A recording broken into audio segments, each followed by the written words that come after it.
I'll be back. Itulah janji robot Terminator pada John Connor. Janji itu pula yang ucapkan saat berpisah sementara dari dunia perbakulan karena mendapat tugas lain selama bulan Februari 2024. Seperti halnya sang Terminator, akhirnya aku benar-benar kembali. Seperti biasa, aku melakukannya dengan very excited. Bahkan aku merasa lebih menyala daripada sebelumnya. Ya mungkin karena ada kerinduan yang tertahan selama 3 pekan, hampir genap 1 bulan. Rindu pada aroma jalanan dan juga pada sapaan para customer serta sesama pedagang. Segelas kopi jahe ala Madura sudah ku minum setengah gelas. Ya lumayan lah untuk mood booster.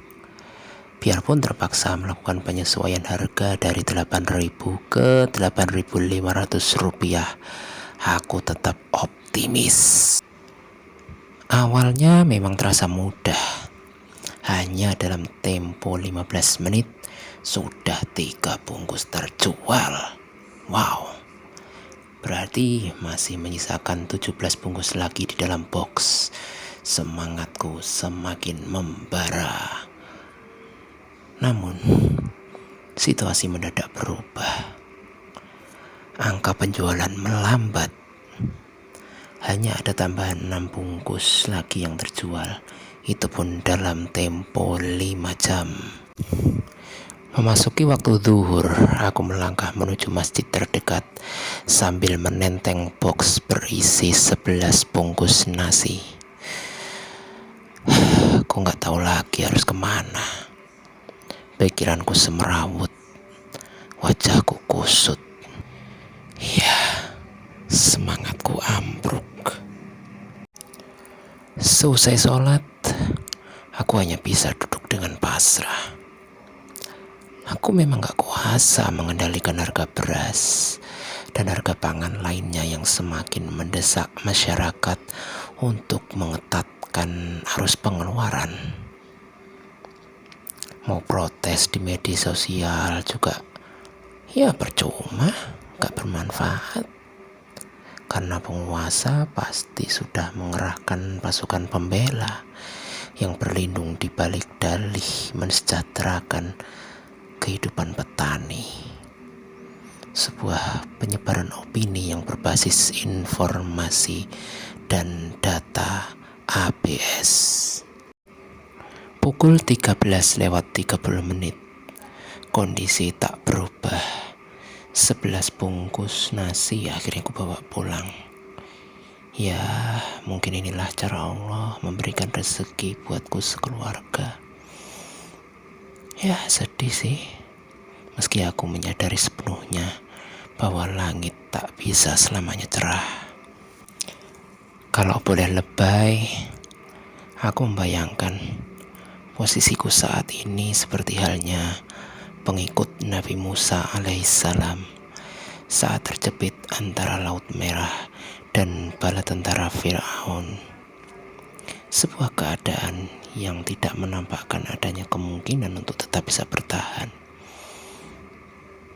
Itulah kondisi yang dialami Nabi Musa dan Bani Israel saat hendak hijrah dari Mesir menuju Syam setelah mendapat perintah Allah. Ya, secara logika mustahil bagi Nabi Musa dan kaumnya untuk bisa lolos dari kejaran pasukan Firaun. Maju binasa, mundur pun binasa. Maju risikonya tenggelam di lautan karena memang tidak tampak jalan yang bisa dilewati dan tidak ada manusia lain yang bisa dimintai bantuan.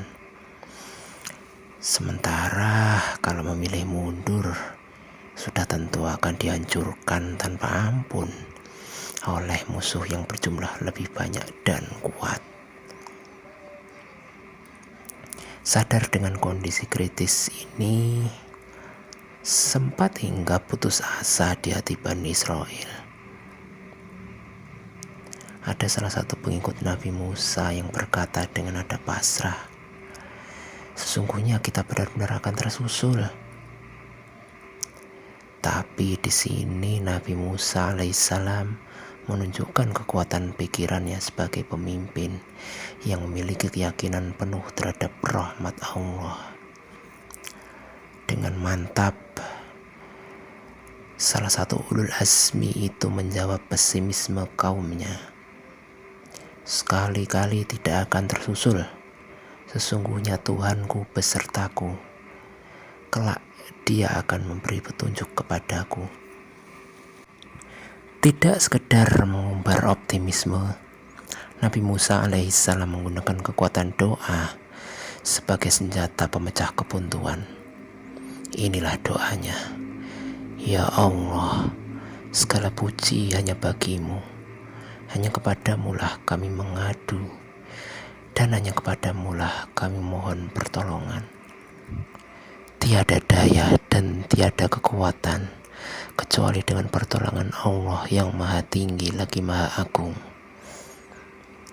Melalui peristiwa ini pula lah Allah menunjukkan bahwa kemahakuasaannya mampu meniadakan segala kemustahilan. Kekuasaannya menembus batas logika manusia dan tidak akan pernah bisa bertemu kebuntuan.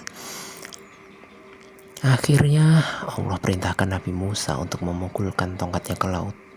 Terbelahlah laut luas itu dan tampak jalan yang bisa dilintasi oleh Nabi Musa dan para pengikutnya. Setelah semuanya keluar dari laut, giliran Fir'aun dan pasukannya yang mencoba menyusul melewati belahan jalan yang sama. Namun laut tiba-tiba kembali menutup seperti semula dan tenggelamlah raja yang mempertuhankan dirinya itu bersama para pengikutnya. Dari peristiwa inilah aku mencoba berkontemplasi. Aku jelas bukan seorang nabi. Ya jadi pasti level masalahku tidak setingkat dengan ujian untuk para nabi seperti halnya Nabi Musa. Bukankah Allah sendiri yang menggaransi la yukallifullahu nafsan illa wus'aha? Dan bukankah Allah juga yang menjanjikan inna ma'al usri yusra fa inna ma'al usri yusra? Ya jadi kenapa aku harus kehilangan keyakinan akan keniscayaan ini? Bodoh, bodoh, bodoh kalau aku mundur dari arena perbakulan ini. Kalau aku mundur, gimana cara membayar uang sekolah untuk anakku? Gimana memenuhi kebutuhan hidup untuk anak dan istriku? Dengan cara minjol atau dengan cara mengharapkan belas kasihan dari orang lain? Enggak mau aku. Tapi kalau aku tetap jualan, daya beli masyarakat menurun. Berat juga. Tidak, aku gak boleh menyerah. Pasti ada solusi. Pasti di balik kesulitan ini akan ada kemudahan-kemudahan yang Allah berikan. Ya, saat ini yang bisa kulakukan hanyalah memelihara keyakinan. Kalau laut merah saja bisa terbelah, pasti masalahku juga akan bisa terpecah.